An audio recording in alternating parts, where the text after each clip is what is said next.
Loan कब लेना चाहिए? ये बहुत इंक्रेडिबल क्वेश्चन है। एमबीए प्लस की ऑडियो लाइब्रेरी के सारे स्टूडेंट्स, सारे बिजनेस ओनर्स मुझसे ये सवाल करते हैं। समझाता हूं आपको।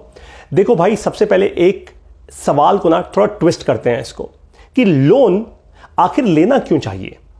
कब लेना चाहिए तो बात की बात है, लेकिन लेना क्यों चाहिए? लोन होता क्यों है? भाई लोन इसलिए होता है क्योंकि आपको विश्वास है कि आप किसी का पैसा लेकर उससे आप एक ऐसा एसेट बिल्ड कर देंगे जिसकी वैल्यू और भी ज्यादा होगी।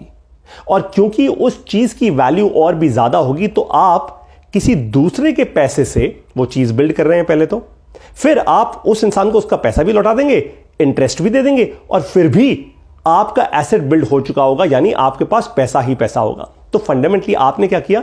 आपने किसी और के पैसे पे खूब सारा पैसा बना लिया, अपना कुछ नहीं लगाया। इसको कहते हैं लोन लेना, इसको कहते हैं लेवरेज करना। तो लोन आपको तभी लेना चाहिए जब आप लेवरेज कर पाएं। मैं ऐसे ही आसानी से बिजनेस करना सिखाता हूं एमबीए प्लस ऑडियो लाइब्रेरी की मेरी ऑडियो क्लासेस में।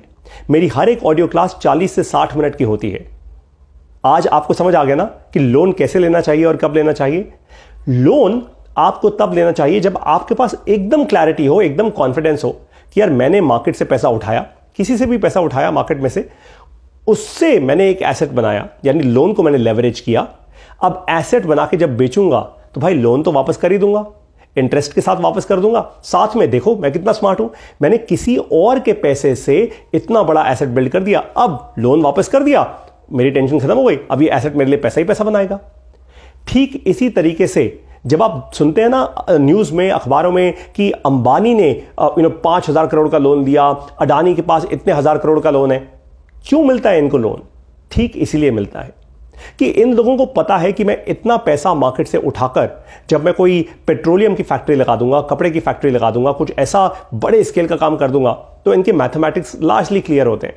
ऑफ कोर्स गलतियां इनसे भी होती हैं, दैट इज फॉर श्योर। और इसलिए बाद में लोन को रिस्ट्रक्चर किया जाता है। ये एक फैंसी टर्म है, इधर उधर की तिगड़म लगा के लोन कितना वापस करना है, कहां का वापस करना है, वगैरह वगैरह, वो सब किया जाता है। लेकिन सबसे पहली बात, आप एक बात समझ जाइए कि लोन तभी लीजिए जब आपके दिमाग में एक चीज 100% क्लियर हो कि मैं इस लोन से एग्जैक्टली बिल्ड क्या करने वाला हूं। अब मैं आपको अपने एग्जाम्पल से समझाता हूं। मान लीजिए कि आज एमबीए प्लस ऑडियो लाइब्रेरी को ग्रो करने के लिए मैं लोन उठा लेता हूं बैंक से। मान लीजिए मैं बैंक के पास गया और मैंने बैंक को बोला जी मुझे 5 करोड़ रुपए का लोन चाहिए, और बैंक ने मान लीजिए सैंक्शन कर दिया मेरे लिए लोन। ठीक है, अब उस लोन से मैं 2-4 काम कर सकता हूं। मान लीजिए मैंने क्या किया, एक डिसीजन ले लिया कि यार एम्प्लॉय की सैलरी, मतलब अपनी सैलरी बढ़ा ली, मान लीजिए फाउंडर्स की सैलरी बढ़ा ली। एकदम गलत स्टेप है वो, गलत डिसीजन है। सही डिसीजन पता है क्या होगा कि मैंने टेक्नोलॉजी में पैसा लगाया, अपनी ऐप को और अच्छा किया, अपने कंटेंट को और अच्छा किया, क्योंकि वो मेरा प्रोडक्ट है, वो मेरा एसेट है जिसकी वैल्यू बढ़ेगी। फिर से याद करा लो, लोन तब लो जब आप अपने लिए कोई एसेट बिल्ड कर रहे हो। एसेट की फ्यूचर में जाके वैल्यू होगी, तभी तो लोन वापस कर पाओगे। लेकिन लोग क्या करते हैं, बिजनेस ओनर्स गलती कहां करते हैं, वो ऑपरेशंस में पैसा लगाना शुरू करते हैं, वर्किंग कैपिटल को मैनेज करने के लिए लोन्स लेना शुरू करते हैं। सबसे ज्यादा घटिया किस्म का डिसीजन है ये, सबसे ज्यादा घटिया। मतलब आप अपने फेलियर की हिस्ट्री, अपने फेलियर की कहानी खुद लिखते जा रहे हो मजे मजे में। देखो भाई, जब बैंक में पैसा आता है, लोन लेते हो, मजा बड़ा आता है यार, बैंक में 5-10 करोड़ रुपए आ गए, बैंक वाले ने दे दिए। लेकिन अगर आप उसको वर्किंग कैपिटल मैनेजमेंट में लगा रहे हो, अगर आप उसको सैलरीज में लगा रहे हो, ऑपरेशनल यानी ओपेक्स में लगा रहे हो, तो फंडामेंटली आप गलत कर रहे हो। अनलेस एंड अनटिल आपकी कोई फैक्ट्री है जहां पे ये पैसा गया लोन का, आपने कोई ऐसा प्रोडक्ट बनाया जो बहुत जल्दी बन के मार्केट में गया, चर्न होके कैश फ्लो वापस आ गया, आपने लोन तुरंत के तुरंत वापस कर दिया, फिर तो बात अलग हो गई। लेकिन अगर आपने लोन उठाया और उसको केवल ऑपरेशंस में लगा दिया, ये सोच के कि चल यार थोड़े समय में काम बढ़ जाएगा, कैश आ जाएगा, फिर मैं वापस कर ही दूंगा, तो आपने एकदम गलत किस्म का डिसीजन लिया है। फिर से ध्यान रखिए, लेवरेज करने के लिए लोन लिया जाता है। ऑपरेशनल एक्सपेंसेस को मैनेज करने के लिए जो लोन लेते हैं ना, वो हमेशा मात खाते हैं। अब आप कौन से बिजनेस ओनर हैं?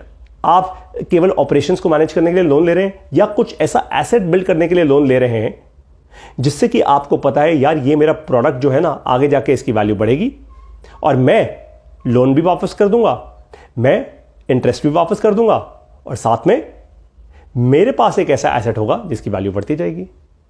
ये समझिए, एम्प्लॉय की सैलरी देने के लिए लोन नहीं लेना, ऑपरेशनल एक्सपेंसेस को मैनेज करने के लिए लोन नहीं लेना, पुराना लोन ऑलरेडी चढ़ा हुआ है उसको वापस पे करने के लिए लोन नहीं लेना। केवल एक कारण से लोन लेना है, प्रोडक्ट या एसेट बिल्ड करके उसको लेवरेज करने के लिए लोन लेना है। That's about it. अगर आपने ये चीज समझ ली तो बहुत अच्छी बात है, अगर आपने ये चीज नहीं समझी तो फिर नुकसान करोगे। मैं ठीक ऐसे ही आसानी से बिजनेस करना सिखाता हूं। ये तो खैर एक प्रॉब्लम थी, ऐसी बिजनेस की और बहुत सारी प्रॉब्लम्स हैं जिनको हम डिस्कस करते हैं MBA प्लस ऑडियो लाइब्रेरी की ऑडियो क्लासेस में। ये जो ऑडियो लाइब्रेरी है आज भारत की सबसे ज्यादा बड़ी बिजनेस की हिंदी भाषा की ऑडियो लाइब्रेरी है। हमारी हर एक क्लास हमारी ऑडियो लाइब्रेरी में, हमारी मोबाइल ऐप में हर एक क्लास 40 से 60 मिनट की होती है। आजकल बहुत सारे वो ऑनलाइन कोर्सेज बेचने वाले आए हुए हैं ना मार्केट के अंदर, जो 15-15 मिनट की वीडियोस बनाते हैं, 10-10 मिनट की वीडियोस बनाते हैं और आपको कहते हैं भाई ये मेरी 100 वीडियो का कोर्स है, 200 वीडियो का कोर्स है, आप सब कुछ सीख लोगे। ऐसा कभी नहीं हो सकता। हम आज यानी सोशल मीडिया के ज़माने में 40 से 60 मिनट की क्लास बनाने की हिम्मत रखते हैं। इतना दम है हम में। पता है क्यों? क्योंकि हम आपको अच्छे से पढ़ाना चाहते हैं। हम एक एक प्रॉब्लम की डेप्थ में जाना चाहते हैं, गहराई में जाना चाहते हैं, ताकि आप प्रॉब्लम तो समझो, फिर आपको क्या डिसीजन लेना है वो तो समझो, फिर क्या एक्शन लेना है वो तो समझो, और फाइनली इस सबको मिला के प्रोसेस क्या बनाना है अपने बिजनेस में वो समझो। अगर ये 4 स्टेप्स नहीं समझे आप बिजनेस नहीं कर सकते। फिर भी आप वो छोटी छोटी वीडियोस देखते रहते हैं, ऐसे काम नहीं चलेगा। खैर, आपकी मर्जी है, आपको वो छोटी छोटी वीडियोस देखनी है, फ्री यूट्यूब पे वीडियोस देखनी है, आपको टाइम पास करना है अपनी जिंदगी में, आप करो। लेकिन अगर आप सीरियस हो, बिजनेस सीखने में सीरियस हो, बिजनेस करने के लिए सीरियस हो, प्रॉब्लम को समझने के लिए सीरियस हो, सही डिसीजंस तेजी से लेने के लिए सीरियस हो, सही एक्शन लेने के लिए तत्पर हो, और फाइनली प्रोसेस बनाना सीखना चाहते हो, तो एक काम करो, आप MBA प्लस की ऑडियो लाइब्रेरी की मेंबरशिप ले लो अभी के अभी। मेरी ऑडियो क्लासेस में जब आप आओगे ना, आपकी गेम चेंज हो जाएगी, ये मेरा वादा है आपसे। इतने अच्छे से आराम से आपको बिजनेस करना सिखाऊंगा कि आपके लिए बड़ी से बड़ी जो प्रॉब्लम्स है ना, जो पहाड़ लगती हैं अभी, आपको लगेगा यार इतनी आसान सी प्रॉब्लम्स थी, बस इतनी सी बात करनी थी मुझे, इतनी सी ही होती है। बिजनेस में बड़ी बड़ी प्रॉब्लम्स नहीं होती, दिखती बहुत बड़ी हैं, लेकिन मैं वो प्रॉब्लम्स आपके लिए आसान कर दूंगा। तो तुरंत के तुरंत आइए, MBA प्लस ऑडियो लाइब्रेरी की मेंबरशिप लीजिए। अब मैं आपसे मिलूंगा, आपको बिजनेस करना सिखाऊंगा, आपके बिजनेस की प्रॉब्लम्स के जो पहाड़ है ना, उनको मिलके तोड़ेंगे और अच्छे से तेजी से तोड़ेंगे, ताकि पहाड़ टूटे, हमारी सफलता की नदी वहां से बहना शुरू हो जाए और उस पानी में लाखों लोगों का भला हो। अब आपसे मिलूंगा अपनी ऑडियो क्लासेस में, MBA प्लस की मोबाइल ऐप में। जय हिंद।